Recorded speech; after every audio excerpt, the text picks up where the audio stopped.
할렐루야. 사랑장이라고 하는 별명이 있는 고린도전서 13장을 통해서 믿으며 바라며 견디느니라, 이란 제목으로 여러분들과 함께 말씀을 나누고자 합니다. 몇 주 전에도 이분의 스토리에 선교의 스토리를 말씀을 드렸습니다만, 바로 스코틀랜드의 의료 선교자이자 탐험가인 데이빗 리빙스턴의 스토리입니다. 이분은 28세 때에 의료 선교로 헌신을 다짐하고 아프리카 보츠와나를 시작으로 잠비아까지 무려 긴 시간 동안 탐험과 복음 전파의 활동으로 일생을 보내었습니다.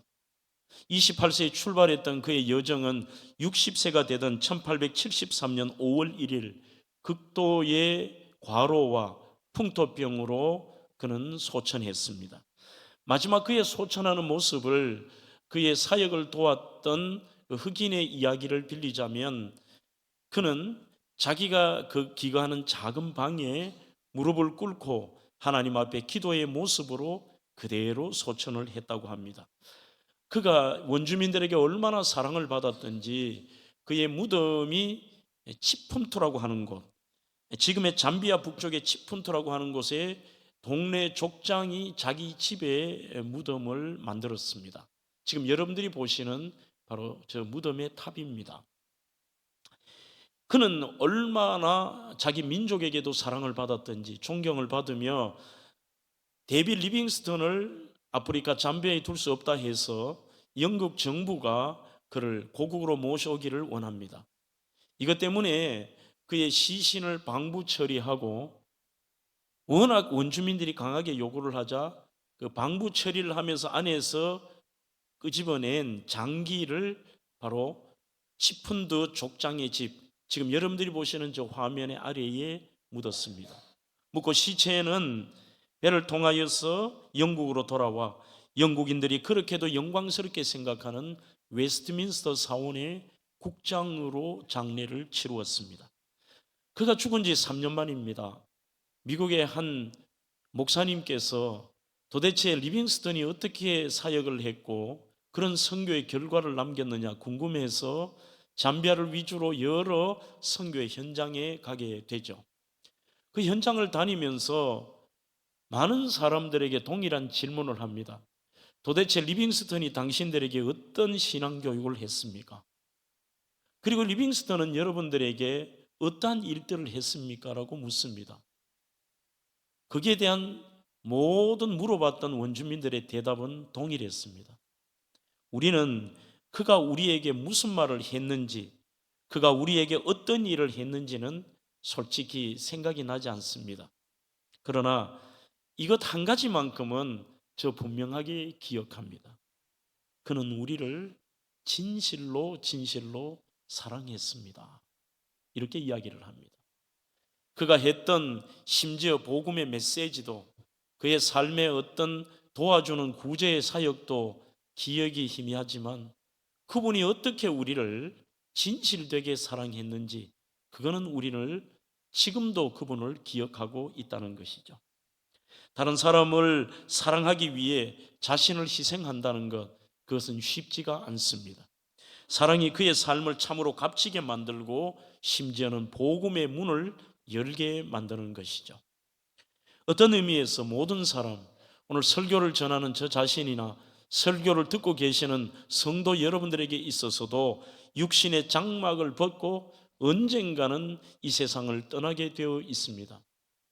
한국에서는 사람이 떠나면 비석에 주로 그분의 직분과 교회의 직분과 이름, 태어난 일시와 돌아가신 일치를 적고 성도라면 그 밑에 성경 한 구절을 적는 정도입니다. 하지만 외국에서는 죽은 고인의 삶에 대한 평가를 적을 때가 많습니다. 제가 미국의 비버리 힐스의 공원묘지를 간 적이 있는데 재미가 있어서 비문을 하나하나 읽어본 적이 있습니다. 그 비문에는 전혀 그분을 만난 적이 없지만 이분이 어떻게 살았는지, 그분의 삶이 남들이 어떻게 평가하는지를 한마디로 알 수 있겠더라고요. 그러면 방금 보여드린 바로 원주민이 세운 데이빗 리빙스턴의 비문에는 이렇게 적혀 있습니다. 당신이 오기 전 우리는 어둠이었습니다.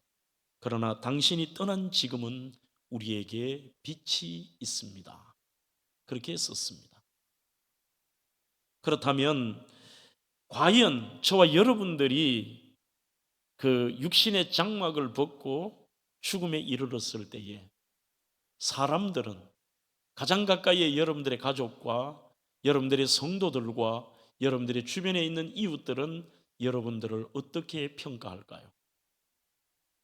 하나님을 진심으로 사랑하는 자, 교회를 진심으로 사랑으로 섬기던 자, 이웃을 자신의 몸과 같이 사랑했으며 가족을 생명보다 귀하게 여겼고 소외되고 약하고 가난하고 병든 자들의 이웃이 되었던 사랑의 사람이라.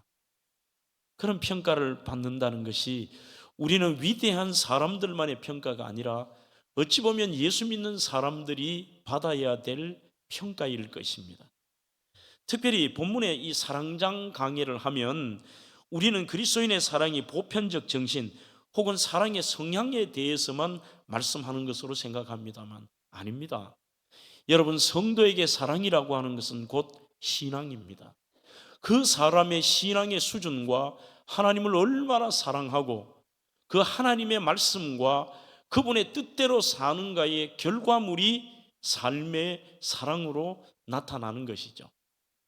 그 중에서도 사랑은 오래 참고 온유하며 쫙 설명을 하면서 오늘 읽어드린 4절로 7절의 그 결론적인 메시지 8절까지가 무슨 이야기를 하느냐 하면 결국은 많은 사람들이 온갖 것들이 뭐 대단한 줄 알고 이 땅에 추구하고 살지만 전부 다 예언도 폐하고 방언도 그치고 지식도 그치고 자기가 추구하는 내용들이 다 그치고 허무하지만 결국은 이 사랑이 언제까지 떨어지지 않고 가장 가치 있는 성도들의 삶이라는 것을 설명하고 있습니다.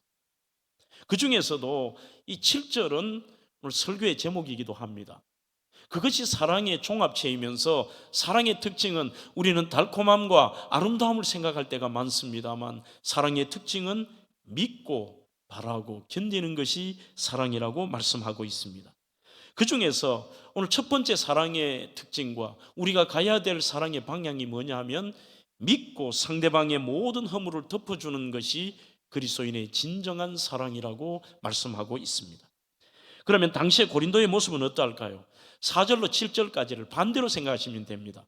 성경에 긍정으로 나온 단어는 부정으로 바꾸시고 부정으로 나온 부분들을 긍정으로 바꾸면은 당시에 바로 고린도 교회가 어떠했는가를 적나라하게 알 수가 있습니다.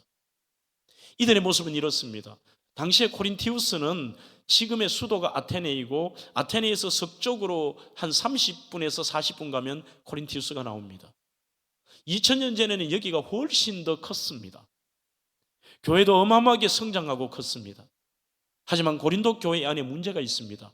가장 큰 문제가 바로 분파주의입니다. 교회 안에 사람들이 사랑이 식어지고 서로 간에 팔을 나누어서 나는 바울파야, 나는 게밥, 나는 베드로파야, 나는 아볼로파야, 끊임없이 자기들의 주장을 하며 자기의 뜻과 맞지 않는 사람들을 향하여 비난하고 그들을 향하여서 잘못된 칼날을 갖다 대고 심지어 법정에 가서 이들을 고발하고 벌을 주는 이러한 일들이 고린도 교회 안에 비일비재하게 일어났다는 것입니다. 얼마나 심했던지 어떤 사람은 쉽게 말하면 이런 것입니다. 우리는 교회 설립자파야, 우리는 지금의 담임 목사파야, 우리는 부흥해 왔던 그 목사파야. 워낙 싸우니 이런 파도 생깁니다. 나는 이 파도 싫고 저 파도 싫고 나는 예수파야. 진짜 예수를 잘 믿어서 그런 게 아니라 다 싫다는 겁니다. 이들의 모습이 스캔들이 난리와 소문이라고 합니다. 당한 대로 빨리 보복합니다. 너희들이 옛날에 구제하는 데 있어서 우리 배제시켰지? 다음에 내가 갚아주마. 구제 때문에도 문제가 생깁니다. 서로 간에 예언이 맞다고 얘기합니다. 방언을 못하면 그리스도인이 아니라고 공격을 합니다. 심지어 어떤 일 앞에서 세상 법정에 고소까지 합니다. 그리고 남들을 절대로 믿어주지 않습니다. 그 사람이 어떤 말을 해도 진리일지라도 믿어주지를 않습니다. 그러므로 이러한 형편과 처지 속에서 늘 보복하고 갈등과 반목과 스캔들에 놀아나던 그 고린도 교회를 향하여 안타까운 마음으로, 교회가 크면 뭐 할 것이냐, 당신들이 선교하고 구제하고 여러 가지 자기의 생각대로 예배하면 무엇일 것이냐, 사랑이 없다면 울리는 꽹과리와 같고 아무것도 아니라, 그리고 당신들이 추구하고 당신들이 맞다고 하는 것도 정확한 것도 아니야. 그러나 오늘 하나님의 뜻대로 사랑하며 살 때에, 그분의 사랑이 여러분들의 삶 속에 실천할 때에, 그때는 너희들이 거울을 보는 것 같이 오늘 맞대고 볼 것이라고 얘기합니다. 그것은 명쾌하게 하나님의 뜻을 볼 수 있을 것이라는 것입니다. 그 중에 첫 번째가 무엇이냐 하면, 처음에 사랑의 속성의 특징부터 사랑은 오래 참으며, 하지만 4절과 7절에 오래 참는다는 단어가 우리 한글 성경에는 똑같습니다만 헬라어 원문에는 두 단어가 다릅니다. 4절에 오래 참는다는 것은 마크로튜메이라는 단어는 누군가 해를 당한 사람이 복수하지 않고 용서하고 참는 것. 나 복수하지 않고 참아. 이게 마크로 디테일입니다. 용서하고 참겠다.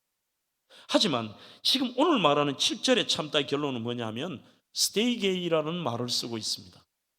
스테이게이라는 말은 끈기 있게 견딘다는 단어도 있습니다만, 제일 먼저 일상생활 속에 쓰는 스테이게이라는 말은 지붕을 이렇게 덮는다는 뜻입니다. 그러니 그 말 속에는 모든 남의 허물과 약점을 덮어주고 말하는 것도 참고 상대방의 그 스캔들에 내가 반응하지 않는 것, 그것이 진정한 사랑이래요. 잠언 17장 9절에도 허물을 덮어주는 자는 사랑을 구하는 자요, 그것을 거듭 말하는 자는 친한 것을 이간하는 자라고 했습니다. 그래서 진실된 사랑은 상대방의 허물까지도 덮어주고 믿어주고 그 사람을 기다려주는 것입니다. 베드로전서 4장에도 우리가 제일 우선적으로 해야 될 것이 뭐냐, 무엇보다도 열심으로 사랑할지니 사랑은 허다한 죄를 덮느니라, 그렇게 말씀합니다. 여러분들 여기서 사용한다는 단어도 역시 똑같습니다. 스테고, 덮는다는 것입니다. 죄를 용납하라는 뜻이 절대 아닙니다. 죄를 받아들이라는 뜻도 아닙니다. 그러면 이것이 무슨 말이냐, 상대방의 약점과 상대방의 문제와 상대방의 그 어떤 의미에서 실수와 스캔들을 너희들은 절대로 보지 말라는 것입니다. 진정한 사랑은 참지 못하고 너무 많이, 너무 빨리 말하여 버리는 성향이 있습니다. 그래서 이 말씀을 준비하면서 저는 어떤 생각을 가장 많이 했느냐 하면, 참 이 시대의 우리의 신앙의 모습이 너무 얇다는 거예요. 그리고 낮다는 것입니다. 여러분들 부담이 되시겠지만 진짜 예수님의 제자가 되고 그리스도인으로 산다는 것은 편한 것은 아닙니다. 쉬운 길도 아닙니다. 좁은 이 길, 진리의 길. 그렇지만 우리는 그 길을 찬송하며 갑니다. 쉽지 않다는 이야기입니다. 하나님의 완전한 사랑, 루이스 B. 스미스는 이런 말을 합니다. 사랑은 스캔들을 싫어한다. 스캔들은 야비하며 언제나 추잡하다. 스캔들은 불필요하게 사람들에게 상처를 준다. 그렇기 때문에 사랑하는 사람은 남의 험담과 소문에 흥미를 가지지 않는다. 반응을 보이지 않는다는 것입니다. 이게 지금 이 시대에 필요합니다. 너무나도 반응이 정말 믿음의 말씀과 우리가 해야 될 사명과 중요한 이야기는 집중하지 않지만 오히려 그 스캔들에는 반응이 얼마나 빠른지요. 반응을 보이지 마십시오. 어떤 말에도 움직이지 않지만, 야, 너 그 얘기 들었나? 무슨 얘기? 김 집사가 이혼 직전까지 갔단다. 그래. 이런 말은 얼마나 잘 들리는지요. 순식간에 반나절이 되면 교회 전체가 다 합니다. 우리 이런 행태가 고린도 교회만 있었던 게 아닙니다. 야, 그 아볼로파에서 이번에 이런 일을 벌이는 거 너 아나? 그래? 그것을 버리면서 반드시 아볼로파를 매장을 시키려고 합니다. 다른 사람의 허물이 보이십니까? 내가 은혜 받지 못해서 그런 것입니다. 그리고 사랑이 없다는 증거입니다. 누구에서도 마찬가지입니다. 자기의 기준으로 남을 평가하고 그리고 그 사람의 허물을 내 기준으로 바라보는 것이죠. 한국의 성자 목사라고 별명이 있는 영락교회 한경직 목사님에게 그분이 은퇴하기 수년 전에 중직자 몇 사람이 찾아와서 목사님에게 종이를 내밉니다. 종이를 보니 목사님의 잘못과 허물이 십계명처럼 10가지로 적혀 있습니다. 그것을 받고 한경직 목사님의 책에서 제가 읽은 내용입니다. 이렇게 얘기를 하셨습니다. 여러분 고맙습니다. 사실 저는 1만 가지도 더 되는 많은 죄를 지은 사람입니다. 그래서 우리 예수님께서 저를 위해 십자가에 피 흘리고 돌아가셨습니다. 그런데 여러분은 저의 잘못과 허물을 그저 10가지로만 보아주시니 감사합니다. 그렇지만 꼭 기억하실 게 있습니다. 사랑이 많으신 여러분들은 앞으로 이런 것까지도 여러분들에게 보이지 않게 되기를 간절히 바랍니다. 그리고 그들을 위해서 간절히 기도했습니다. 하나님은 사랑으로 우리의 모든 허물을 덮어주셨습니다. 그런데 하나님께서 만약 우리의 허물을 드러내신다면요, 우리는 구원조차 받지 못했을 것이고 여기에 앉아있을 분은 아무도 없습니다. 저를 포함해서요. 좋은 예가 바로 창세기 9장의 노아의 실수 사건입니다. 노아가 포도주를 마시고 취해서 천막 안에서 하체를 드러내고 쿨쿨 자고 있습니다. 그때에 9장 22절에 보면 그의 아들 함이 들어옵니다. 가나안의 아비 함이 그 아비의 하체를 보고 밖으로 나가서 두 형제에게 고함해 소위 스캔들을 그 자체의 반응을 보이는 겁니다. 야, 부끄럽다. 아버지가 저 하체 들어놓고 자고 이게 무슨 일이야. 온갖 허물을 통해서 이야기를 퍼뜨리기 시작합니다. 23절에 넘어가며 두 아들 셈과 야벳이 들어갑니다. 그 이유는 스테이크하기 위해서, 아버지의 허물을 덮어주기 위해 셈과 야벳이 옷을 취하여 자기들의 어깨에 메고 뒷걸음쳐 들어가서 아비의 하체에 덮었으며 그들이 얼굴을 돌이키고 그 아비의 하체를 보지 아니하였더라. 폭로, 화제거리, 덮고 보지 않고 돌이키고, 여러분들 이게 진짜 그리스도인의 사랑입니다. 우리는 정말 이거 노력해야 됩니다.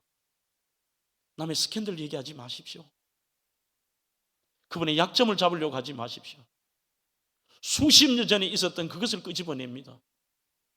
너가 내 결혼 초에 그랬잖아. 너 옛날 이런 일을 벌였잖아. 그리고 남의 스캔들에는 얼마나 예민한지. 누구에게나 약점과 허물은 있습니다. 잠언 11장 13절에도 두루 다니며 험담하는 자는 남의 비밀을 누설하나 마음이 신실한 자는 그것을 덮는다고 되어 있습니다. 숨긴다고 되어 있습니다. 자, 그러면 여러분들에게 질문을 드리고 싶습니다. 그럼에도 왜 사람들은 하나님의 뜻도 아닌데 그 스캔들을 이렇게도 우리는 관심을 가지고 반응을 보일까요? 이유는 그것이요, 너무 맛있습니다. 그게 재미있습니다. 남이 죽든 말든 신이 나는 겁니다. 성경에 이렇게 씁니다. 잠언 18장 8절에 남의 말하기 좋아하는 자의 말은 별식과 같아서 뱃속 깊은 데로 내려가니라. 우리 매일 집밥을 먹다가 한번 별식, 온갖 산의 진미가 있는 뷔페 식당에 가서 음식 드셔보세요. 얼마나 맛있습니까? 그렇게 재밌는 거죠. 좋은 것이죠. 참으로 안타깝습니다. 미숙하고 충동적인 사랑은 빨리 드러내려고 합니다. 그러나 성숙하고 훈련된 사랑은 덮어주고 믿습니다. 사랑하는 성도 여러분, 힘들지만 계속 성장하는 사랑의 특징은 무엇이냐? 덮어주는 사랑입니다. 저는 오늘 성경에서 성경으로 풀려고 합니다. 그러한 사건이 창세기 9장뿐만이 아니라 바로 요한복음 8장에서도 생각할 수가 있습니다. 가늠하다가 현장에서 잡힌 여인의 스토리입니다. 모두가 정죄하여 여인을 돌로 쳐 죽이려고 하는 자들입니다. 그들이 여인을 예수님 앞으로 발치에 던집니다. 우리는 유대 율법 미시나에 보면은 그 여인의 사연을 조금은 알 수가 있겠습니다. 어떤 죄를 지었는지. 이 여인은 처녀가 유부남과 잠자리를 하면 목을 매 죽입니다. 그게 미시나 율법입니다. 유부녀가 간통을 하면 돌로 쳐 죽이도록 되어 있습니다. 그러면 오늘 예수님께 잡혀온 이 여인은 아마 유부녀로 알 수가 있겠죠. 가나마다 그것도 변명의 여지가 없습니다. 소문이 아닙니다. 현장에서 잡혔습니다. 현장범입니다. 물론 그 사연은 남자가 여인에게 음모를 꾸몄을 가능성도 상당히 높습니다.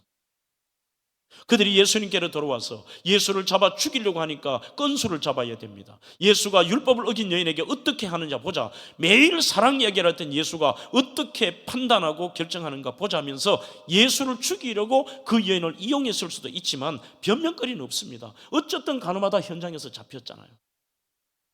만인의 구경거리, 굴욕감, 수치심입니다. 그래서 예수님을 골탕 먹이며 여인은 안중에도 없습니다. 너는 죽어 마땅하다는 것입니다. 선생이여, 이 여자가 간음하다가 현장에서 잡혔습니다. 모세는 율법에 이러한 여자를 돌로 치라 명하였거니와 선생님은 어떻게 말하겠습니까? 그런데 여러분 성경을 보시면요, 예수님께서 그렇게 수많은 바리새인들이 여자에 대한 분노하면서 그 여인에서 상상할 수 없는 분노로 저런 여인은 쳐 죽여야 돼. 그런데 예수 너도 죽이자. 너는 어떻게 대답할래? 그때 예수님께서 허리를 굽히시고 무릎을 꿇고 땅에다가 무엇인가를 손가락으로 맨 땅에 쓰고 계십니다. 여기에 대해서는 해석하기가 조금 애매모호하죠. 과연 주님이 거기에 무엇을 쓰셨을까? 제가 국내외 주석책을 한번 다 뒤져봤습니다. 어떤 분들은 이렇게 얘기합니다. 아마 예수님은 그들에게 너희들도 죄가 있잖아라고 가르치기 위해서 그 주변에 둘러싼 사람들의 죄목을 거기에 쓰셨다. 뭐 이렇게 얘기하는 분도 있더라고요.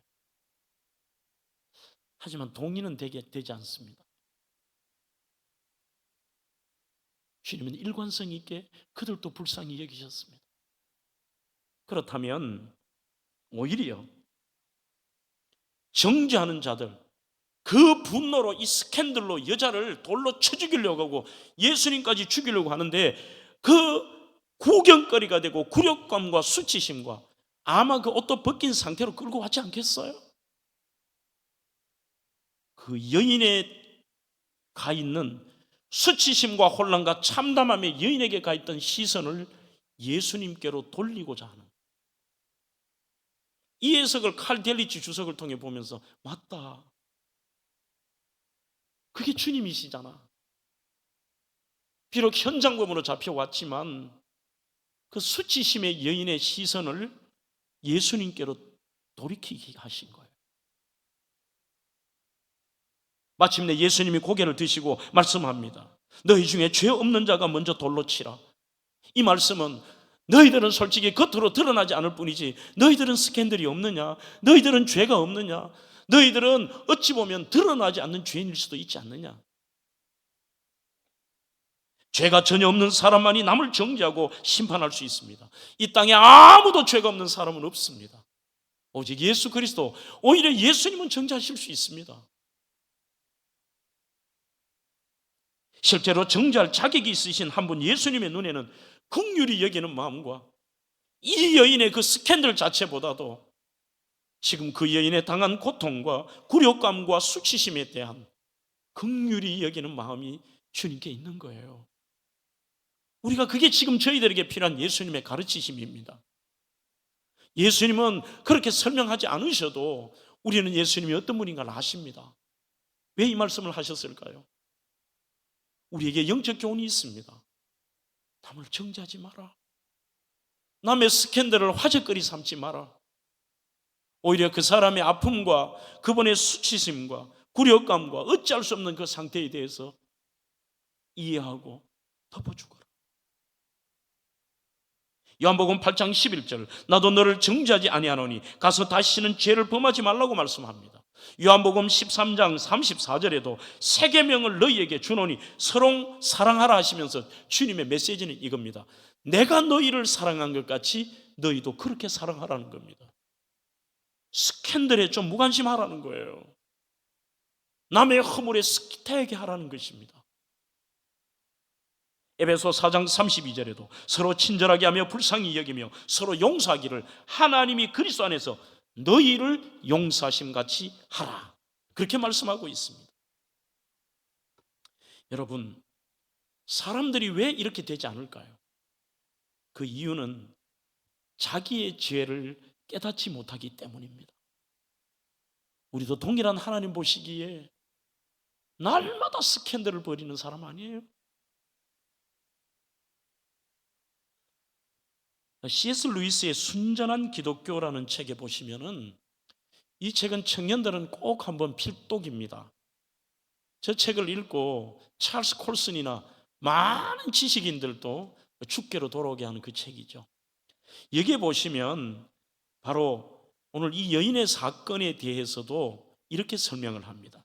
제가 한번 책의 내용을 그대로 읽어보겠습니다. 자신들의 죄가 남들에게 보일지 않을지언정 하나님께서 보시기에 그들의 죄가 크고 심각하다는 것을 사람들은 모릅니다. 그러므로 남들을 정죄하고 남들에게 손가락질을 합니다. 육신의 죄는 악하지만 그래도 모든 죄 중에서 가장 덜 악합니다. 도대체 무슨 말일까요? 육신으로 이렇게 간음했던 여인, 그 죄가 덜 악하대요. 최악의 쾌락들은 하나같이 전적으로 영적입니다. 남들에게 잘못을 돌리고 남들을 통제하고 선심을 쓰는 체하고 남들의 흥을 깨고 험담하는 것을 즐기는 쾌락, 조금 전에 별식이라 그랬죠. 권력과 미움의 쾌락이야말로 가장 악한 죄입니다. 내 안에는 두 개의 자아가 있습니다. 하나는 동물적인 자아고 다른 하나는 악마적 자아입니다. 이렇게 얘기합니다. 그러면서 이 C.S. 루이스는 둘 중에서 악마적 자아가 훨씬 더 악합니다, 이렇게 얘기합니다. 동물적 자아는 인간이 본성, 악한 본성을 이기지 못해서 동물적으로 짓는 죄들입니다. 그렇지만 그는 이 악마적 자아를 이렇게 설명합니다. 이것이 교회에 꼬박꼬박 다니지만 냉담함과 자기 의에 빠져 도덕군자 행세하는 자가 창기보다 지옥에 훨씬 더 가까운 이유입니다. 하지만 물론 맞는 이야기죠. 두 자아 모두가 없는 편이 낫기는 합니다. 자기의 의에 빠져 분노하고 도덕군자 행세하는 자가 되지 마십시오. 자신의 죄를 보십시오. 예수님은 종교 지도자들에게 자기 의의 분노 가운데 이 여인을 정죄할 권리가 없다는 사실을 일깨워 주셨고, 이에 그들은 돌을 내려놓고 떠났습니다. 돌을 내려놓고 떠났습니다. 그 다음 말씀을 들어보시죠. 예수님께서는 죄 없는 분이라는 자격을 정죄하는 것이 아니라 은혜를 베푸는 데 사용하셨습니다. 우리는 남을 정죄하는 데 여러분들의 지식과 여러분들의 삶을 사용하지 마십시오. 자기 의가 더 무섭고, 그게 바로 오늘 이야기한 악한 악마적 자아입니다. 나는 문제가 없습니다. 나는 다 맞습니다. 상대방이 무슨 얘기해도 나는 이래서 이렇다고 자기는 문제가 없습니다. 여러분들에게는 어떤 스캔들이 들리십니까? 반응하지 마십시오. 그리고 실천해 보십시오. 누가 그런 스캔들의 이야기를 할지라도 죄송하지만 그런 이야기는 나한테는 안 하면 좋겠다라고 두 번, 세 번 거절하십시오. 그게 그리스도인입니다. 상대방의 아픔과 그 사람이 비록 죄를 지었을지라도 그 사람의 허물과 약점을 우리는 스테이크 하는 것. 그것이 진정한 그리스도인의 사랑입니다. 두 번째 사랑은 믿고 바라는 것입니다. Love believes all things, love hopes all things. 여기서 우리는 믿음이라고 하는 것은 크게 세 가지로 말할 수가 있죠. 하나님에 대한 두 가지 믿음, 사람에 대한 한 가지의 믿음. 하나님에 대해서는 오직 우리의 행위가 아니라 이신칭의, 오직 의인은 예수 그리스도를 믿음으로 말미암아 구원을 얻는다고 하는 바로 구원을 얻는 믿음이 있습니다. 두 번째, 은사적 측면에서 믿음이 있습니다. 어떤 경우에도 포기하지 않고 하나님을 신뢰하며 그분이 살아계심과 반드시 나에게 상 주시는 이심을 믿는 그 믿음이에요. 오직 믿음, 오직 믿음, 능치 못함 없겠네. 오직 믿음. 그게 바로 은사적 믿음이에요. 하나님에 관한 두 가지 믿음. 그렇지만 오늘 여기에서 모든 것을 믿음이 할 때는 그 두 가지 믿음이 아닙니다. 바로 사람과의, 그리고 하나님과의 관계 속에서의 믿음을 말하는 것입니다. 상대방의 모든 것을 100% 믿어주는 것입니다. 하나님이 하시는 모든 일들에 대해서 100% 믿어버리는 것입니다. 때로는 내 생각에 맞지 않습니다. 응답이 늦게 나타납니다. 문제가 있습니다. 그럼에도 불구하고 다니엘의 세 친구처럼 그리 아니하실지라도 하나님의 관계 속에 하나님의 그분을 믿어버리는 거죠. 사람에 대해서도 마찬가지입니다. 상대방을 전적으로 신뢰한다는 것입니다. 믿음에는 세 가지 종류의 사람이 있습니다. 첫째는 어떤 것이든지 잘못된 것까지도 어리석은 것만 믿는 사람이 있습니다. 과장된 광고, 이단 사이비 신천지나 구원파 같은 사이비들의 주장, 그러니 그것을 믿으니까 청년들과 성도들이 가서 미혹해서 영혼을 팔아먹는 거죠. 두 번째는 냉소적인 사람입니다. 어떤 경우에도 일단은 불신의 눈으로 봅니다. 전부 삐딱하게 뭐 문제 있잖아, 이랬잖아, 저랬잖아. 아예 사람을 어떤 경우에도 수십 년이 지나도 안 믿어요. 그 다음에 세 번째는 비평가적인 믿음이 있습니다. 저 거짓말도 있을 거야. 신중해야 돼. 어느 정도까지만 신뢰하는 것입니다. 하지만 그리스도인들은 특별히 사랑은, 오늘 그래서 제가 영어를 쓴 겁니다. Love believes all things입니다. 어느 것은 믿고 어느 것은 안 믿고가 아니에요. 어느 시간까지는 믿어주되 그것을 선을 넘어서면 나 못 믿겠어? 그것도 아닙니다. 일단 우리 그리스도인들은 단순해야 됩니다. 내가 당했습니다. 내가 또 속임을 당했습니다. 그리고 또 실망했습니다. 그렇지만 또 믿어주는 겁니다. 눈치채셨죠? 이 땅에서 부모님의 사랑입니다. 부모님 모르시는 거 아니에요. 수십 번을 당하고 다짐하고 잘못했다 그래도 또 실수해도요, 부모님은 그 자식을 또 믿어주잖아요. 그게 바로 Love believes all things입니다.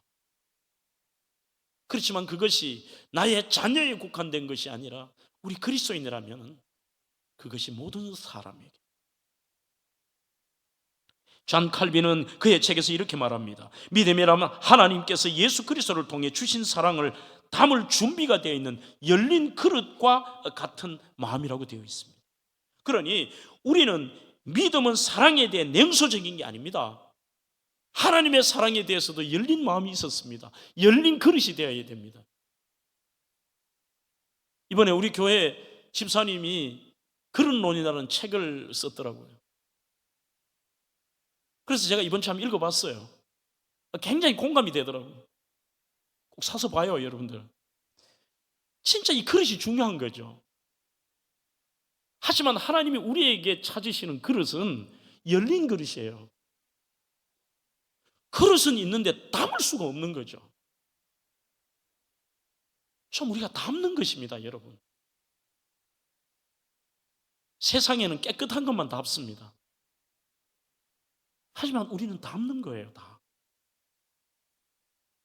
상대방이 우리에게 계속해서 똑같은 실수와 잘못을 해도 상대방에게 대한 사랑이 땅에 떨어질 수 있습니다. 그러나 끝까지 희망을 잃지 않는 것이 사랑입니다. 그를 포기하지 않습니다. 그게 바로 예수님께서 우리에게 보여주신 그 사랑입니다.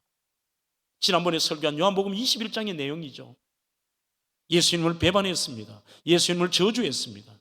예수님을 부인했습니다. 그럼에도 예수님은 또 찾아오십니다. 그들에게 따뜻하게 이것은 끝까지 너희를 믿는다는 것입니다. 와서 조반을 먹거라. 주님은 설레이면서 또다시 사랑하십니다. 그 사랑을 직접 고백이에요. 그래서 저는 그때의 원고에 기억이 납니다. 뭐라고 썼느냐 하면, 예수님께서 요한의 아들 시몬아 너가 나를 사랑하느냐라는 이 고백은 주님께서 너 왜 그랬어? 너 3번 나를 부인했으니 나도 3번 너에게 묻는다라는 주님의 질책과 주님이 그의 스캔들에 대한 책망이 아니에요. 그때 저는 이렇게 썼습니다. 제자에게 물었던 것은 설레이는 예수님의 세레나데예요. 나 너 사랑한다는 주님의 세레나데입니다. 우리 묻잖아요. 사랑하는 애인에게, 남편에게, 아내에게 당신 나 사랑해? 그거는 나는 너 사랑한다는 뜻입니다. 요한의 아들 시몬아 너 나 사랑하느냐? 나 너 사랑해. 주님이 나 사랑하는 줄 나 알고요. 나도 주님 사랑하는지 이제 아시잖아요. 그래 맞다. 내 양을 먹이거라. 요한의 아들 시몬아 너 나 사랑해? 계속 사랑의 세레나데를 고백하세요. 나 너 사랑해. 너 어때? 나 진짜 사랑한다니까요. 애들 한번 보십시오. 묻고 또 묻습니다. 그게 사랑의 세레나데잖아요.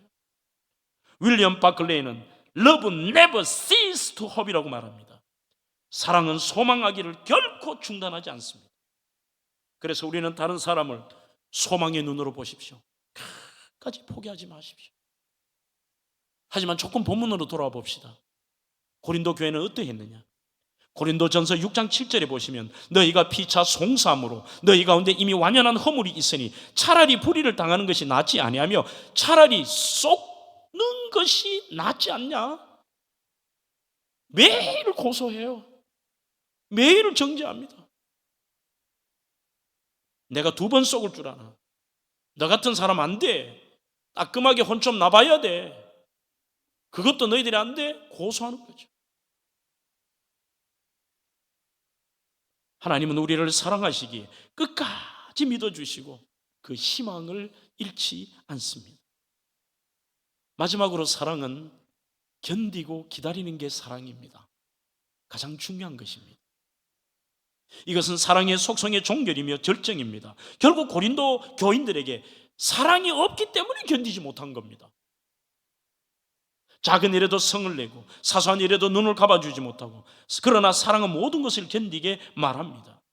아무리 결혼 생활이 물질과 건강과 상황이 악화가 되어도 답은 하나입니다. 사랑이 있으면 견딥니다. 믿지 않는 사람들도 그것은 압니다. 여러분들이 고등학교 때 가난한 날의 행복이라는 수필을 공부했을 겁니다.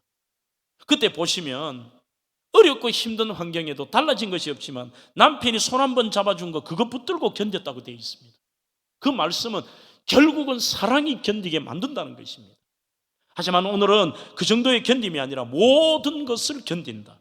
휘포 메네이, 휘포는 아래라는 뜻입니다. 메네이는 남는다는 뜻입니다. 결국은 여러분들이 견디는 것만 남습니다. 바로 예수님의 십자가의 사랑이 그렇습니다. 끝까지입니다. 루이스 B. 스미스의 사랑이라는 책에 보면은 이런 말을 합니다. 사랑은 도피의 비결이 아니라 사랑은 견뎌내는 힘이다. 견뎌내는. 그 견딘다는 것은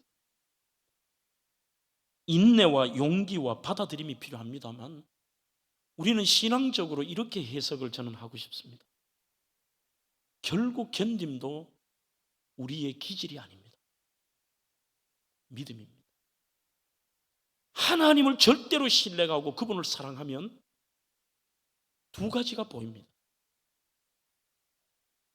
하나는 하나님이 알고 계신다는 겁니다. 지금의 이 고통과 상상할 수 없는 어려움을 주님이 알고 계신다. 방금 제가 언급한 루이스 B. 스미스는 이런 말을 합니다. 제가 여기서 은혜를 많이 받았습니다. 하나님이 우리를 견디게 하시는 것은 나 때문에 살리기 위해서라는 거예요. 이게 무슨 말일까? 오늘 가정을 지키기 위해서 힘든 가장 여러분, 그리고 그것을 붙들고 계시는 힘든 우리 어머니들, 가정도, 교회도, 이 민족도 결국은 견디는 사람 때문에 하나님이 그 공동체를 살리시는 거예요. 과거에 우리 어머니들이 끝까지 견뎠기 때문에 그 가정이 살았습니다. 여러분들이 이 민족을 사랑한다면 끝까지 기도하고 견뎌야 돼요. 여러분들의 지금 말 못할 질병과 힘든 거 있잖아요. 피할 수 없을 만큼 힘듭니다. 도망이나 사라져버리고 싶을 만큼 괴로운 분, 견디고 참는다는 게 어떤 뜻이냐면 하나님이 나를 통해서 여러분들이 있는 그곳을 지키시기 위해서, 그것은 사랑입니다. 하나님을 사랑하는 것이고 가정을 사랑하는 것이고 여러분들이 자신을 사랑하는 것입니다. 그래서 마지막 질병의 끝자락에 있는 분들도 포기하지 마십시오. 하나님이 알고 계신다 그랬습니다. 그래서 견뎌야 됩니다. 두 번째는 여러분들을 사랑하십시오. 하나님이 여러분들을 지키시려고 지금은 견뎌야 되는 거예요. 여러분들의 가정에서 견디지 못할 만큼 괴로운 주부가 계십니까? 하나님이 여러분들 때문에 여러분들의 가정을 지키게 만드시는 거예요.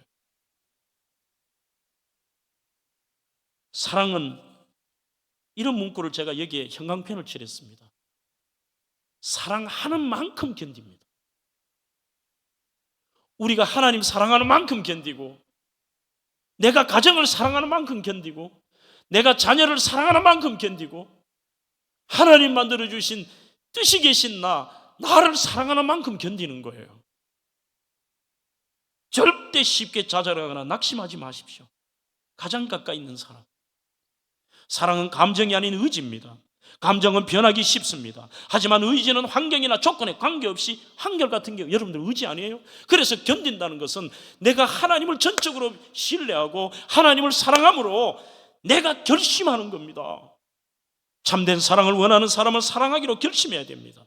그래서 오늘은 사랑은 언제나 오래 참고, 키케로는 단지 수동적으로 고통을 견뎌내는 것이 아니라 우리의 명예와 유익을 위해 어렵고 힘든 일에 기꺼이 자발적으로 순종하는데, 이건 일반인의 말입니다. 그러나 우리는 아닙니다.